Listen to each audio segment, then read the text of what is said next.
Assalamualaikum warahmatullahi wabarakatuh. Saya Rina Nabila dengan NIM 210101120129 akan menyampaikan resumen singkat materi kelima sampai dengan materi ke-12. Materi kelima yaitu manusia dan pandangan hidup. Manusia adalah makhluk sosial yang senantiasa membutuhkan bantuan ataupun interaksi kepada orang lain.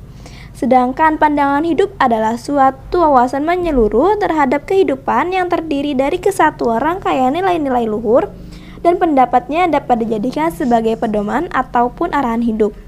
Manusia dan pandangan hidup itu sangat berhubungan karena manusia memerlukan nilai-nilai luhur yang bersifat abadi dalam hidup manusia dan akan dijadikan sebagai pandangan hidup. Materi ke-6 yaitu manusia dan tanggung jawab. Manusia merupakan makhluk yang sempurna karena mempunyai fisik yang indah. Sedangkan tanggung jawab adalah kesadaran manusia terhadap tingkah laku ataupun perbuatannya, baik disengaja ataupun tidak disengaja. Setiap manusia memiliki tanggung jawab terutama terhadap dirinya sendiri serta tanggung jawab kepada keluarga dan orang lain, dan khususnya tanggung jawab kepada Tuhan. Tanggung jawab tersebut tidak akan mungkin dapat terpenuhi apabila manusia yang bersangkutan tidak menjalankannya dengan benar dan sungguh-sungguh. Materi ke-7 yaitu warga negara dan negara. Warga negara atau penduduk negara adalah anggota suatu negara yang bertinggal di suatu negara serta memiliki hak dan kewajiban atas anggota negara tersebut. Menurut KBBI atau Kamus Besar Bahasa Indonesia, negara adalah suatu wilayah yang mempunyai kekuasaan tertinggi yang sah dan ditaati oleh warga negaranya.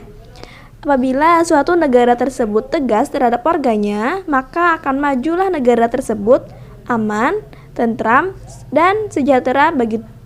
Begitupun juga sebaliknya.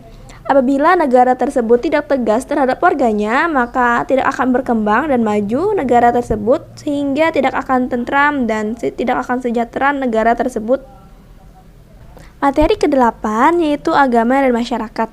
Agama adalah suatu kepercayaan kepada Tuhan dengan ajaran kebaktian dan kewajiban-kewajiban yang berkaitan dengan kepercayaan tersebut.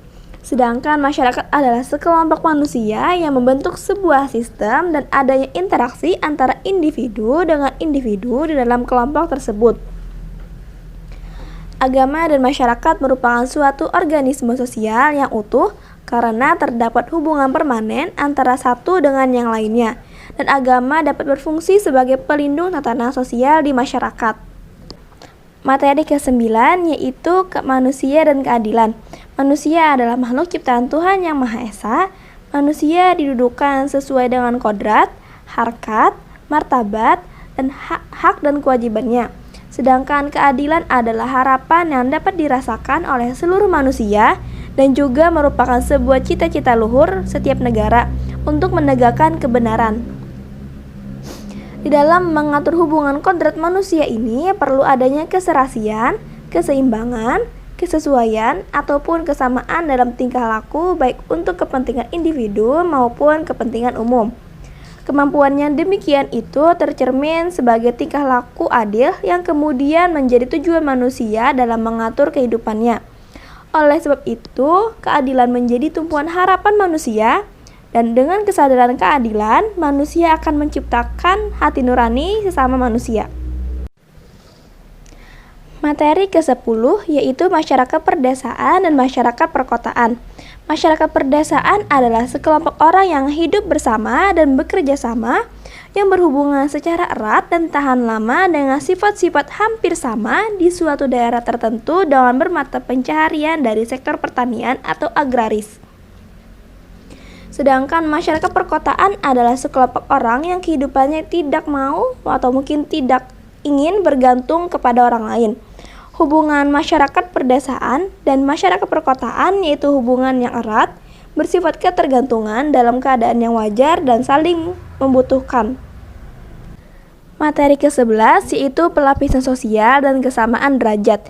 Pelapisan sosial atau stratifikasi sosial adalah pembagian atau pengelompokan vertikal anggota suatu masyarakat berdasarkan strata.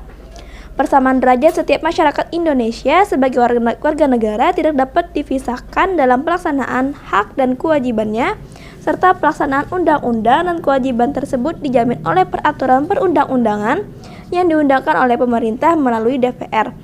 Untuk kekuatan hukum serta memiliki efek jera pada setiap warga negara tanpa kekuasaan ataupun otoritas. Materi ke-12 yaitu konflik sosial dan integrasi masyarakat. Konflik sosial adalah suatu pertentangan masyarakat yang bersifat menyeluruh dalam kehidupan dan berusaha menyingkirkan pihak lain dengan membuat pihak tersebut kalah. Sedangkan integrasi masyarakat adalah proses interaksi sekelompok masyarakat yang luas dalam berbagai bidang. Munculnya suatu konflik dapat menghancurkan relasi antar masyarakat dan di sisi lain dapat memperkuat tingkat integrasi yang terbangun dan dapat menambah relasi. Demikianlah tadi penyampaian hasil resumen singkat dari saya. Apabila ada salah kata, saya mohon maaf dan terima kasih. Wabillahi taufiq wal hidayah. Wassalamualaikum warahmatullahi wabarakatuh.